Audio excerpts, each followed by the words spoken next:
अगर हमने Indiana Jones से कुछ सीखा है तो वो ये कि पुरातत्व या आर्कोलॉजी काफी डरावनी भी साबित हो सकती है। ये अलग बात है कि आज की आधुनिक आर्कोलॉजी इंडी के किस्सों जैसी रोमांचक नहीं है, लेकिन हम आपके लिए लाए हैं कुछ ऐसी खोजें जिन्हें देखने के बाद आप इन आर्कोलॉजिस्ट की हिम्मत की दाद देंगे। तो चलिए शुरू करते हैं दुनिया की 10 सबसे डरावनी पुरातत्विक खोजें। नंबर 10, मोआ के ममीकृत अवशेष। 1986 में एक आर्कोलॉजिस्ट टीम को न्यूजीलैंड के माउंट ओवन की एक अंधेरी गुफा में एक बड़ा सा पंजा मिला जो किसी डायनासोर के पंजे की तरह लग रहा था। इसकी चमड़ी पपड़ीदार तो थी, मगर ये गॉडजिला का साक्ष्य नहीं था। असल में ये अपलैंड मोआ कही जाने वाली 3000 साल पुरानी एक चिड़िया के शरीर का टुकड़ा था। विलुप्त होने से पहले इस विशालकाय चिड़िया की 10 अलग अलग प्रजातियां पृथ्वी पर विचरण करती थी। ये दुनिया की सबसे बड़ी चिड़िया थी और कुछ की लंबाई तो 10 फीट तक भी हो सकती थी। ज्यादातर मोआ 4.2 फीट ऊंची हुआ करती थी, पर ये साइज भी चिड़िया के लिहाज से काफी बड़ा है। क्या पता भविष्य में मोआ के इस पंजे और दूसरे संरक्षित अवशेषों पर डीएनए टेक्नोलॉजी का इस्तेमाल करके मुर्गी के भ्रूण से मोआ फिर से जिंदा की जा सके। विज्ञान भी क्या क्या कमाल करता है ना। नंबर 9, परिवार पे नरभक्षी हमला। एक पूरे परिवार की हत्या तो वैसे भी दिल दहला देती है, पर किसी परिवार के सभी सदस्यों की हत्या करने के बाद उन्हें खा जाने की खबर को शब्दों में बयान नहीं किया जा सकता। 1994 में शोधकर्ताओं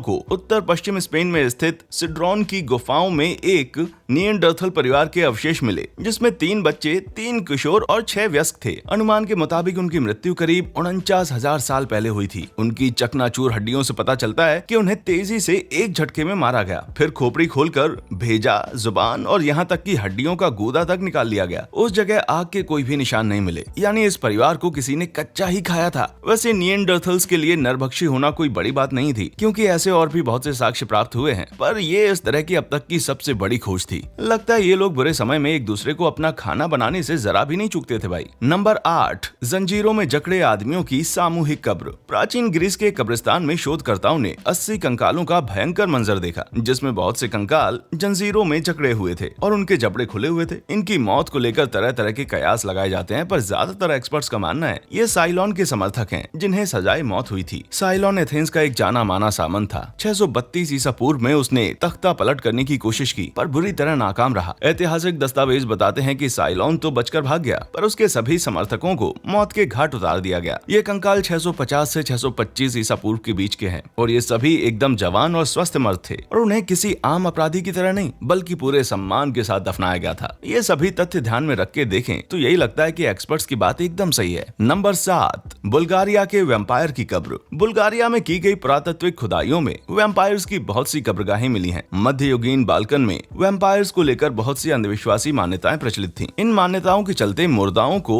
दफनाते वक्त कई उपाय किए जाते थे ताकि वे वैम्पायर बनके फिर से ना जीवित हो उठें। ऐसा ज्यादातर अप्राकृतिक मौत या आत्महत्या से मरने वाले लोगों के साथ किया जाता था। पेरपेरिकॉन में एक 40 वर्षीय आदमी की कब्र मिली। उसके सीने के आर पार एक लोहे की रॉड जमीन में धंसी हुई थी और उसके दोनों पैर कटे हुए थे ताकि वो जिंदा होकर कब्र से बाहर ना निकल सके। ऐसे ही कुछ दूसरे कंकाल भी मिले हैं जिनमें दिल के पास या सोलर प्लेक्सस के पास पसलियों के आर पार धातु जैसी चीजें घुसी हुई थीं। ऐसा ही एक वैम्पायर था सोजोपोल किले का क्रूर शासक क्रिविक। उसके लाश में सीने के आर पार लोहे की एक रॉड घुसा दी गई थी ताकि वो मरने के बाद शहर के लोगों को परेशान ना करे। नंबर 6, 100 मरे हुए बच्चे। सिर्फ एक ही चीज मरे हुए प्रागैतिहासिक जानवरों या मरे हुए इंसानों से ज्यादा डरावनी हो सकती है, मरे हुए बच्चे। 1998 में आर्कियोलॉजिस्ट को एक सीवर में बच्चों के 100 कंकाल मिले। ये सीवर इजराइल के मेडिटेरियन तट पर स्थित प्राचीन बंदरगाह एशकेलोन के एक रोमन बाथ हाउस के नीचे मिला था। बच्चों की सामूहिक कब्र के बारे में बात करना भी ठीक नहीं लगता, पर बदकिस्मती से ये किसी एक जगह पर मरे हुए बच्चों की सबसे बड़ी खोज थी। हड्डियों की फॉरेंसिक जांच से पता चला कि ये सभी बच्चे पूरी तरह से स्वस्थ थे और वे एक हफ्ते के होने से पहले ही मर गए थे। एक थ्योरी की माने तो ये बच्चे मजदूरों और बाथ हाउस में काम करने वाली वैश्याओं की अनचाही संतानें थीं। हैरानी की बात तो यह है कि रोमन काल में नवजात शिशुओं को पूरी तरह से इंसान नहीं समझा जाता था, तभी इन बेचारे बच्चों को कूड़े करकट की तरफ फेंक दिया गया। आज के जमाने में तो ऐसा सोचना भी पाप है भाई। नंबर 5, मैक्सिको के एलियंस की खोपड़ी। आखिरकार एलियंस की मौजूदगी का सबूत मिल ही गया। ज्यादा खुश मत होइए, मैंने तो ऐसे ही कह दिया था। 1999 में मैक्सिको के छोटे से गांव ओनावस के लोगों को एक नहर की खुदाई करते वक्त हिस्पैनिक काल से भी पहले का एक प्राचीन कब्रिस्तान मिला। उसमें से अजीब सी लंबी लंबी खोपड़ियां निकली। पहली नजर में तो ये कोई भी घबरा कर कह दे कि एलियन की खोपड़ियां हैं, पर सच तो कुछ और ही है। दरअसल मध्य अफ्रीका में एक रिवाज प्रचलित था जिसमें कुछ बच्चों की खोपड़ी को जानबूझकर लंबा कर दिया जाता था। ऐसा करने के लिए बच्चों के सिर पे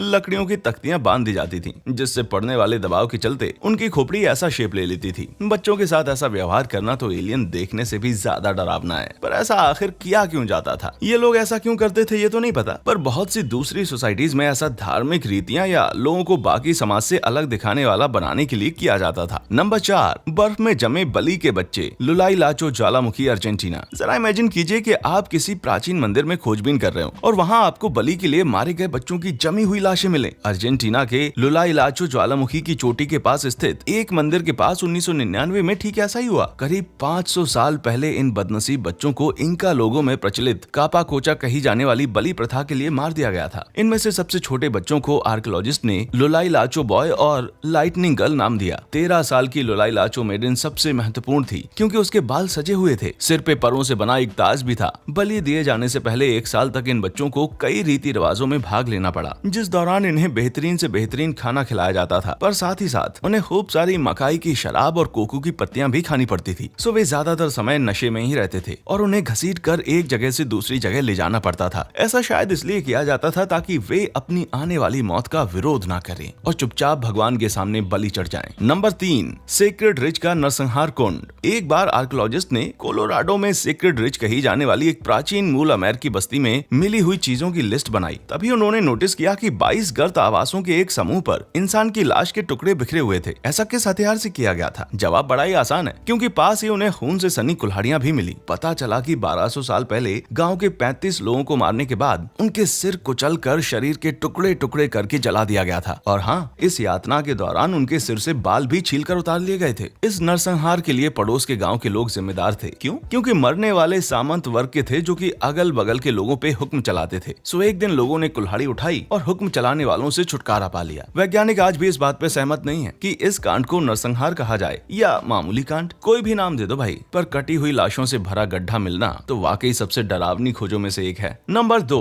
आधुनिक मानव का जीवाश्म। पहले ही चेतावनी देता हूँ कि डॉक्टर सेगाटो के इन आधुनिक मानव के जीवाश्मों को देखकर आपकी चीख निकल सकती है। इटली के डॉक्टर गिरोलामो सेगाटो 1820 के आसपास मिस्र में मम्मी बनाने की प्रक्रिया का अध्ययन कर रहे थे। उन पर मानव शरीर को संरक्षित करने के तरीकों की महारत हासिल करने का जुनून सवार था और उन्होंने खुद भी ऐसी एक प्रक्रिया विकसित की जो कि अब गुम हो चुकी है। उनका तरीका इतना बेहतरीन था कि वे जिस लाश पे काम करते थे वो कुछ समय बाद एकदम पत्थर सी हो जाती थी। पर अफसोस उनके ये वैज्ञानिक प्रयोग बिना लाशों की चोरी के संभव नहीं थे। वे कब्रों के लुटेरों से या अस्पताल के स्टाफ से लाशें खरीदा करते थे, वो भी बिना परिजनों को सूचित किए। फ्लोरेंस में स्थित उनकी कब्र पे ये लिखा हुआ है, बेलूनो का गिरोलामो सेगाटो सड़ी गली हालत में यहाँ पड़ा हुआ है। अगर इसकी कला भी इसके साथ ना मरती तो ये हमेशा के लिए पत्थर में तब्दील हो चुका होता। अब ये हुआ ना, जैसी करनी वैसी भरनी का एकदम सटीक उदाहरण। नंबर 1, चीखती हुई मम्मी। जी हाँ, हम ऑलरेडी आपको इतनी भयानक चीजें दिखा चुके हैं कि रात को डरावने सपने आए, पर पेश है हमारे हिसाब से अब तक की सबसे डरावनी पुरातत्विक खोज। मिस्र की मम्मीज को खोलने पर उनका जोर से चीखता हुआ खुला हुआ सा मुंह दिखाई दिया। शुक्र है इनकी इस हालत के पीछे की वजह उतनी भयंकर नहीं जितनी पहली नजर में लगती है। बात यह है कि मम्मी को पट्टियों में लपेटने के बाद जबड़ों के पास बांधने के लिए कोई ढंग की जगह नहीं मिलती थी, जिसकी वजह से लाश सड़ने पर जबड़ा खुला रह जाता था। इन चीखती हुई मम्मीज में से एक है अननोन मैन ई, जो 1881 में एक गुमनाम सार्कोफेगस या पत्थर के ताबूत में मिला था। ताबूत पे कोई नाम ना होने की वजह से उसकी आत्मा हमेशा भटकती रहेगी और स्वर्ग नहीं पहुंच पाएगी। वैसे इस आदमी की पहचान को लेकर दावा किया जाता है कि ये राजकुमार पेंटावेयर है, जिसे अपने पिता फिरौन के खिलाफ षड्यंत्र रचने के आरोप में अपमानित किया गया था। उसकी लाश के सीटी स्कैन करने पर उसमें मिस्र के राजघराने की कई निशानियां मिली। भले ही मिस्र वाले मरने वालों को बड़े सम्मान से दफनाते हों, पर लगता है कि आने वाली पीढ़ियों को डराने के लिए उनके मुंह इतने भयानक तरीके से खुले छोड़ दिए जाते थे। क्या आप भी किसी ऐसी डरावनी चीज के बारे में जानते हैं? नीचे कमेंट्स में हमें जरूर बताएं। और वीडियोस पसंद आया हो तो हमारा चैनल वाव फैक्ट्स जरूर सब्सक्राइब करें। आगे हम ऐसी और भी बहुत सारी वीडियोस लाएंगे। देखने के लिए शुक्रिया।